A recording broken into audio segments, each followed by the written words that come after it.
We want to be a poster child of compliance. So we're going to take it to the next level and keep going until we get them closed down. Coming up on City Inside Out, voters in our state legalized recreational marijuana 2 years ago. As the first stores open up in Seattle, why are there so many growing pains? The pressure's on to merge the medical and recreational marijuana markets with a new set of rules. But Olympia lawmakers are having trouble making that happen. Local jurisdictions like Seattle are sort of stuck. They can't hide behind the skirts of the legislature. What will lawmakers do next? And what's at stake for communities across Seattle? I think that they haven't thought it all the way through yet. Our panel of guests weighs in. We are undertaking enforcement actions. Making sense of the marijuana mess. Next on City Inside Out.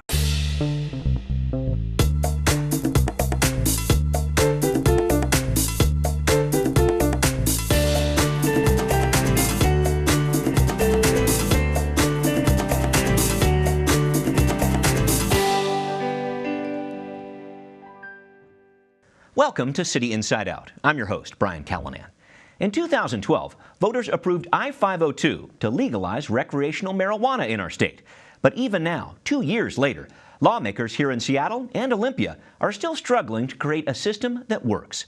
From neighbors pushing back against the new stores to medical pot shops competing with I-502 sellers, the fight to truly legalize marijuana in our state is just beginning. And Seattle is right on the front lines. And that I do have it in 1 gram, which is $22. Welcome to one of Seattle's first legal recreational marijuana stores, Uncle Ike's on 23rd and Union. I'm looking for something that's kind of energetic. The crowds are here, and so are the everyday business concerns for shop owner Ian Eisenberg. It'll take another year before the industry reaches any sort of equilibrium state. 502 stores were supposed to reduce the illegal demand for pot that the ACLU says cost our state more than $200 million for law enforcement in the past decade. But the marijuana at Uncle Ike's costs at least double what people pay for pot illegally. This is a oil refill for a vaporizer. Eisenberg says so far, his state-tested marijuana, which lists the levels of THC and other active ingredients, has been a good draw, with more than $13,000 of business coming in each day. If you buy something here, you know that there's no mold in it. You know that it's clean, safe marijuana. And he's confident he will continue to grow this business, adhering to the strict standards set by I-502 for product quality and security. We want to be a poster child of compliance. We're doing everything by the rules of what we voted for in the initiative. That's against the rules. That is not true, says Pastor Reggie C. Witherspoon of the Mount Calvary Christian Center right next door. They're playing above the law right now. Witherspoon says Uncle Ike's is violating the part of I-502 that says a marijuana store has to be 1,000 feet away from a school or child care center. His church's teen center, he estimates, is not even half that distance away from Uncle Ike's. It's within 400 feet of our youth center, our Joshua Generation Teen Center. That's against 502 rules. That's against the law. Witherspoon says 502 needs a lot of changes in the future. He'd like to see a ban on having marijuana shops so close to religious institutions. We think it's an atrocity to have a pot store right next to a church. But in the here and now, he says Uncle Ike's is violating I-502, and he wants a day in court. We're going to take it to the next level and keep going until we get them closed down because we feel like it's the right thing. Trying to do the right thing in Seattle's growing marijuana market has been a difficult task for the Seattle City Council on many fronts. It's not great for anybody. A big issue for the council? Reconciling the highly regulated 502 stores with hundreds of medical pot shops in Seattle. Woo-hoo-hoo. Those stores have multiplied since 2011, when, in fear of federal prosecution, then Governor Chris Gregoire vetoed part of a bill that would have regulated medical marijuana. 1 gram of that. Without more regulation and the taxes that go with it, medical pot costs only about half as much as 502 pot, putting recreational stores at a distinct disadvantage. The Liquor Control Board says about 9 out of 10 people buying medical pot don't meet the qualifications to be medical marijuana patients. Without a little more direction from the state, local jurisdictions like Seattle are sort of stuck. Clark and the council have approved a measure giving medical shops, opened before November of 2013, up to 2 more years to apply for a state license to sell marijuana. Creating that licensing system for medical shops, Clark says, is a job lawmakers in Olympia simply haven't done for 2 straight legislative sessions. We need the state of Washington to figure out how will the 502 system recognize the needs of medical patients, provide access to quality tested medicine, and to do it with trusted, good providers. State Senator Ann Rivers, the Republican majority whip from Southwest Washington's 18th district, knows the pressure is on. There's general agreement that our failure to act in the last session was detrimental to the entire state. Rivers' Bill 5887, which would have regulated medical marijuana and set up a patient registry, passed the Senate in the last session, but died in the House after a squabble over funding. This time around, though, she's confident she can get a similar bill to pass. It's been 2 years since I-502 has been on the books. Yes, on 502. Which means only a simple majority, not a 2/3 majority, is needed to change it. We are in a new era, and we have to be responsive. We have to get out in front of as much as we can while keeping the needs of our cannabis patients in mind. Rivers says medical marijuana users will still have access to the medicine they need, but they will have to be reauthorized to make sure that medical need is real. But she adds that cities like Seattle looking for guidance on marijuana, especially when it comes to zoning decisions on where 502 shops can be located, have to offer some leadership too. They have some power. They need to use it. They can't hide behind the skirts of the legislature. I want to work in partnership with them, but they need to have some spine in this too. They must change this law. So be prepared for the political fight over marijuana sales to continue, from your backyard to Olympia's front door. To discuss this issue further, we have a panel of guests here, including Seattle City Attorney Pete Holmes, one of the sponsors of Initiative 502. Pete, thanks a lot for being here. We also have Reverend Harriet Walden, who serves on the Community Police Commission here in Seattle, a longtime social justice advocate. Reverend Walden, thank you for being here as well. We also have City Council Member Nick Licata. He's done a lot of work with Seattle's marijuana laws. Nick, thanks a lot for being here too. And finally, Dax Colwell. He's a medical marijuana grower with New Leaf Enterprises, Seattle's largest grow operation, I should say. He's working to get into the recreational market. Dax, thank you for being here too. Thank you. All right, I want to start out by getting your general opinions of how our state's I-502 marijuana system has been working out so far, 2 years after we approved it. So voters were told back in 2012, if we decriminalize pot, we won't crowd our jails with low-level drug criminals. We'll push out the black market drug dealers. We'll educate our kids about the dangers of marijuana. So Pete, I'll start with you. Is that happening? It's happening slowly, and I think the good news is that Seattle and the state of Washington are together taking the time to get it right. We are avoiding some of the mistakes that Colorado has seen with their flip the switch on January 1st approach. The downside is that we have not had a legal supply sufficient to displace in any noticeable manner the illegal market. And a lot of that is being carried on under the guise of medical marijuana, which can be addressed by the legislature. Reverend Walden, I want you to let us know your thoughts about how I-502 is working and impacting our city. Well, I think that it's not working as well as people thought it was going to work. I mean, African Americans are still being disproportionately arrested, and I think that African American people were used to be able to push I-502 in that way.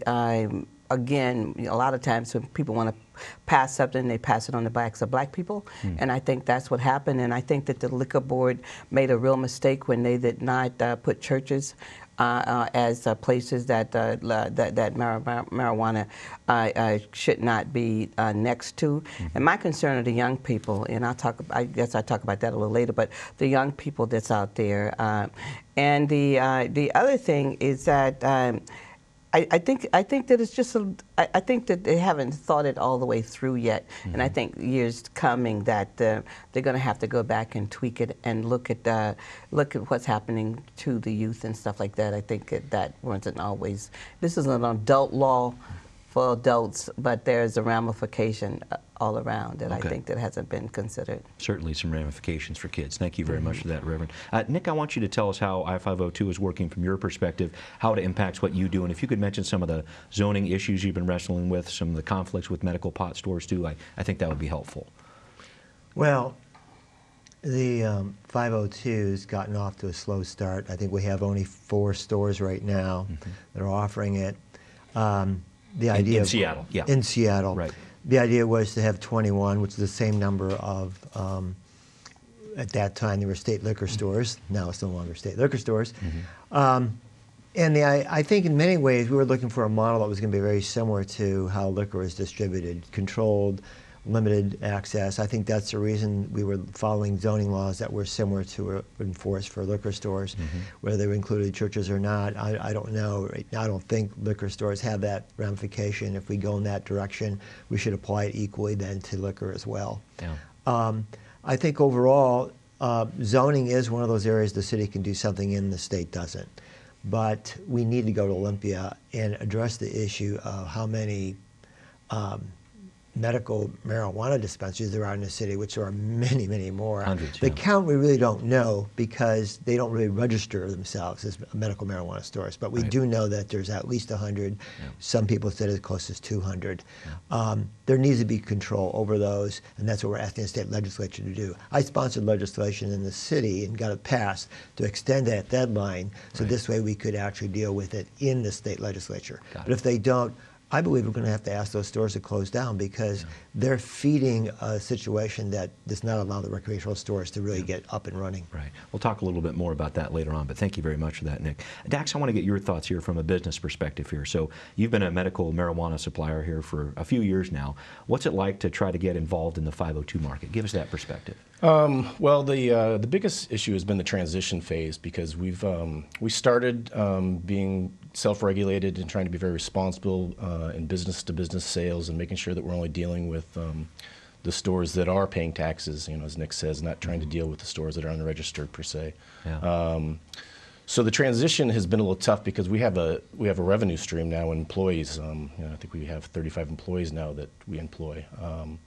And to transition them into the 502 market, which has a certain amount of downtime due to some of the rules, that's probably our biggest challenge right now. Okay, all right. I know a lot ahead with that, and we'll have some more of that business perspective as we go along here. Reverend Walden, I want to focus on the issue of where 502 stores can be located. We profiled Uncle Ike's store there on 23rd and Union. The Mount Calvary Christian Center is right next door. A lawsuit's been filed now because the shop's so close to the church's teen center. What are your concerns about that particular situation? Well, I think that the liquor board made a mistake, and I think that, although there's a liquor store around the corner, and the liquor store had been around the corner, but it's just not that close to the church, and it wasn't open on Sunday. I mean, you remember, liquor stores are closed on Sunday in the state of Washington. And so even though it was there, it wasn't bringing in that kind of element. And I think that the liquor board made a mistake, and I think the city dropped the ball also. And I think that so far it looks like the person, I probably didn't tell all the right, when he filled out the forms. And I think that no one have the courage. You got to have to be courageous. And I don't think people have the courage to go in and say that they made mistakes and that his shop really should be moved someplace else. He needs to be shut down. Pete, you've heard some of the concerns there. I know in talking with the pastor up there, he feels that the African-American community in Seattle has been slighted, is what he said to me. How do you respond to this?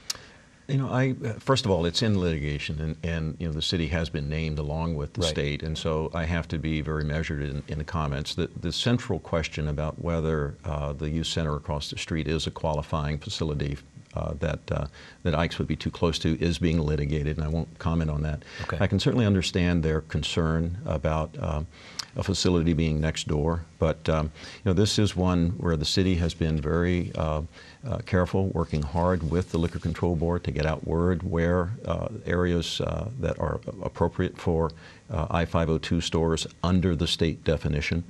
And we have, I think, done a good job of getting that word out. At the same time, I understand his frustration and hope that, there is an opportunity here for the parties to get together the way neighbors do and find ways to, address the time of business hours, things like that.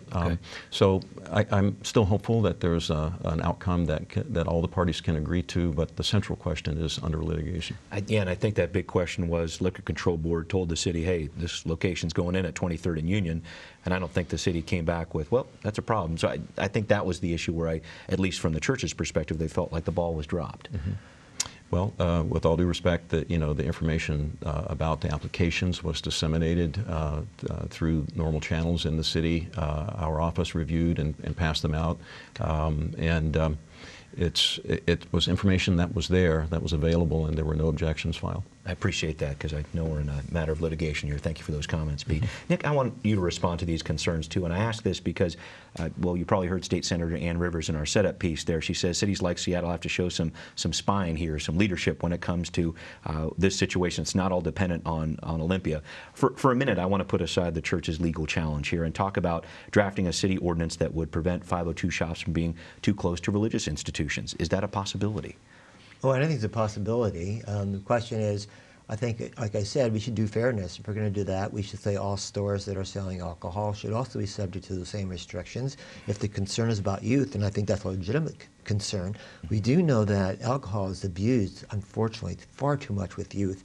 And it's a drug that, and it is a drug, that people become addicted to, and youth do. And I think it's unfortunate that we have alcohol stores so close to churches. So I think that's something we need to look at as well if we go down that route. Okay, fair enough. Dax, I know from visiting your facility down in South Park there, it's an industrial location there. You have two buildings, one handling that medical grow operation. The other one you might be turning into a 502 operation. I wanted to talk about your relationship with your neighbors and talking about also that transition possibly to a 502 location. Let me know about that. Well, it's an interesting question. You know, we moved in and we were very quiet about what we were doing in our operation. A lot of it was for security reasons. But as we've grown there and been able to get security measures well put in place, actually had a neighbor come up recently that said that he believes that the crime has slowed down on our street. And we're in the South Park area, you know, where there's been notorious crime down there. So I would say that in this situation, my personal experience is that crime has slowed down from my neighbors' responses. And your relationship with them in terms of moving ahead to that 502 It's very piece? good. We have good relationships with them. We're upfront with them, let them know what we were doing, and just try to be responsible about moving into the neighborhood. Yeah, that's a huge piece of it. I'm going to switch gears a little bit from the 502 stores to the medical marijuana shops that are all over Seattle. We talked about this a little bit earlier. So the City Council has said if you open a medical shop before November 16th, 2013, you need a state license to sell marijuana by no later than 2016. So if you open after that date, you're most likely going to be shut down is the way I understand it. And Pete, I know when 502 passed, the message was medical patients won't be impacted. But in light of what the city is saying about these state licenses, what do you want to get across to patients and what do you want to get across to these store owners? Well, first, it is clear that 502 did not impact, it did not alter in any way the Medical Use of Cannabis Act in the state of Washington. Okay. I think the message, though, which was embodied in a letter that the city sent to some 330 identified marijuana facilities, that the city has actually been compassionate in allowing the established facilities, not newbies, not opportunists, but the established facilities time to align their activities with state licensing requirements. Not necessarily 502, we've left that to the state. But in fact, I think that the City of Seattle has really, especially with Councilmember Licata's leadership, has been a model in how localities should embrace this new industry, take control of their own destiny, and use zoning rules.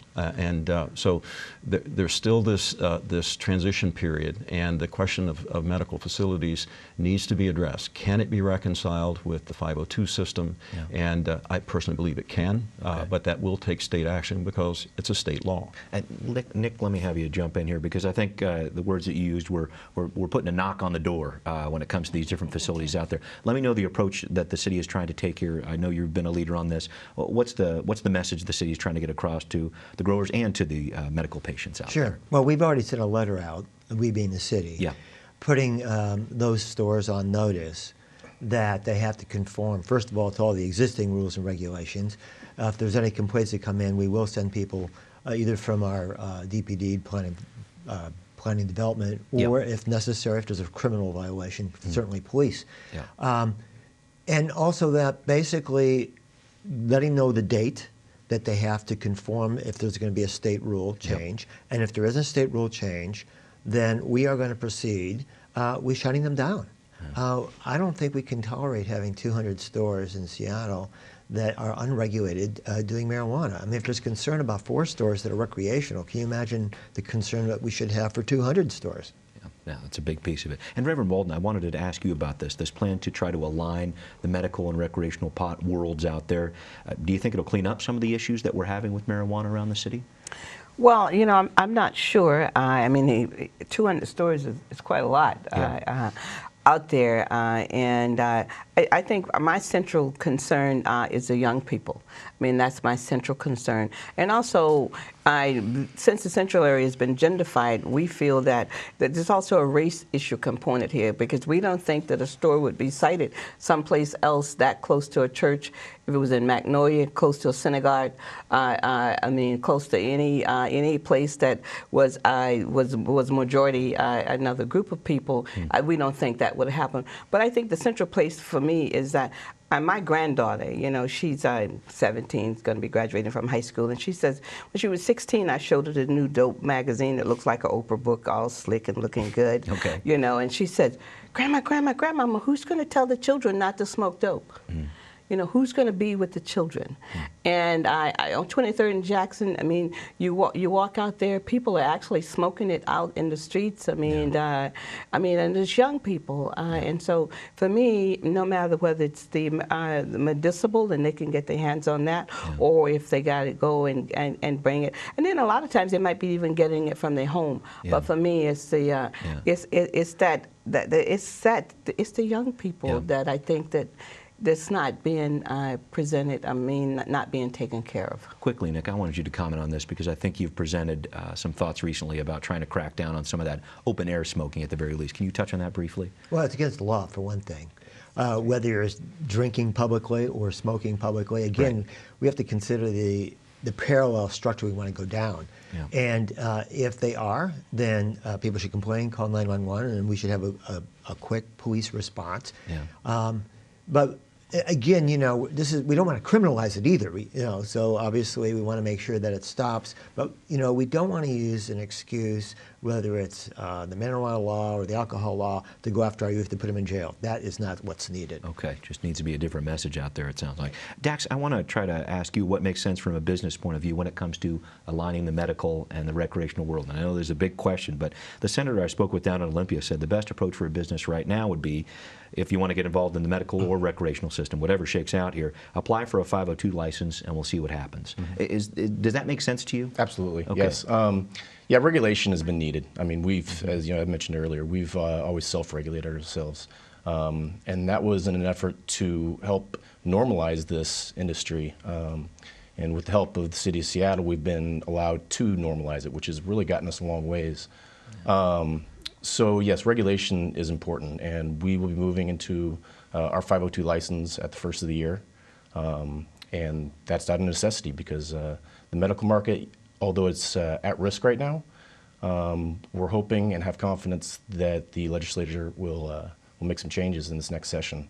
And we fight for the medical side as well. I mean, we have a Leave of Hope program, which we supply to the children with high epilepsy issues, which has reduced their seizures by 75%, and that's a very important thing to us. So keeping medical relevant is very important to us, but regulation is key. Got it. Nick, I wanted to touch on this briefly. So much happening in Olympia this session, in between funding education properly, a new transportation package. I'm just worried that potentially this issue of marijuana might not get any action on it. Your concerns about that, for one, and if nothing does happen, what's the next move for the city? Not taking action is not an option. There absolutely has to be active participation. I would hope the governor would step in and give some direction as well. I know it's one of our top items in our legislative agenda. We have a system that basically is not really functioning very well. And it's creating opportunities for criminal elements. It's creating opportunities for community dissatisfaction. We have to have the state legislature step in. Okay, it's time to wrap. Oh yeah, please, if you would. Very quickly, it's partially in response as a tag on to what Councilmember Licata said, but also in response to Senator Rivers, is that we are undertaking enforcement actions. We have to balance, you know, as more legal stores are open, you know, what is the appropriate response. But the Seattle Police Department has busted an unlicensed grow operation. Some 2,800 plants were seized. My office has about a half dozen regulatory enforcement actions underway. And again, the clear message is, despite the city of Seattle's compassion in allowing existing facilities to move forward. Right. We're taking a dim view of the opportunists that are kind of seizing the gap between legal supply and the illegal supply. And I know finding some money for cities to pay for that law enforcement is another piece of this issue that I'm not going to tackle right now, but I know the legislators in Olympia have their hands full. It is time to wrap up our show here, folks, and I'm going to do that by asking you to look ahead into the future. And Pete, I'll start with you. What are your hopes for how our marijuana system will look in the future, considering recreational and medical pot, the zoning issues we've talked about, and what will it take for us to get there? Again, action in Olympia, and I hope all the listeners will certainly contact their legislators. It's vitally important because it is a state law. Mm-hmm. But I share, the same concerns that Reverend Waldron expressed here, that the number one way to make sure that we cut down on illegal activity, impaired driving, and youth access is by bringing this incredibly unregulated industry into the light of public regulation and taxation. And that's what we're trying to deliver now. We need the legislature to finish that. In the meantime, the City of Seattle has been very responsive. They have not banned 502 stores. Instead, they have tried to seize their destiny and decide what do we want this industry to look like. Yeah, because I know a lot of cities have indeed banned 502 stores. Reverend Walden, same question to you, the future of marijuana legalization. What would you like to see with this system? How do we get there? Well, I like to see more concerned about the young people, and I also like to see that the liquor board go back and to look at where stores should go to. I mean, if it was a liquor store around the corner, there's a way around the corner like it was there on 23rd and 23rd and Union. It was not next to the church. I think that's in the front, so I think that would. But I think that it ought to be available for people who are ill. I mean, I think that people who are ill should be able to use it for medicinal, purposes. I mean, I support medicinal over recreation is where I support. Fair enough. Nick, your final thoughts here about what true marijuana legalization will look like in the future and how we get to that point. Well, I have to keep in mind the reason we got here was because there were many people being arrested because of possession of marijuana. I think that's probably accounts for significant, if I've seen numbers of perhaps the majority of people in jail were because of marijuana arrests. Mm-hmm. And unfortunately, a disproportionate number of them are African American. Yep. So and I agree that people will use other ethnic groups, whatever, to their advantage. That happens all the time. So I recognize that. But the reality is that those statistics are out there, and those are real. Okay. My hope is that as we go down with strict regulation, that we can reach a stage where criminal activity is eliminated or pushed back, and that we find fewer youth arrested for those kinds of activities. Dax, I can give you about 30 seconds of your considerations looking into the future. Well, ultimately I'd like to see, and what we believe we will see, is hopefully a marriage of the recreational and the medical markets. That is probably the quickest and easiest way in legislation in the next session to put those together and get regulation, which will help defeat the black market ultimately. Okay. Thank you all very much for your comments, and we will be right back. I think whoever wants to buy marijuana is going to buy marijuana. I'd hate to see the prescription marijuana discontinued. I don't think we should waste our criminal justice money in the courts on things like marijuana. I don't think it should be legal. We'd like to know what you think. Send us an email at contact@seattlechannel.org or find us on Facebook and Twitter and give us your feedback. Before we close today, it's time for our weekly CIO poll. Will lawmakers in the city and state fix the marijuana mess by next year? Yes, no, or are you unsure? We want to know what you think. Cast your vote and send us your comments at our website, seattlechanel.org/cityinsideout. While you're there, you can watch our programs online anytime. Coming up next time, voters passed an initiative for smaller class sizes and universal pre-K in the recent election. So what does all this mean for the Seattle School District? We'll have the report card next time on City Inside Out. I hope you join us.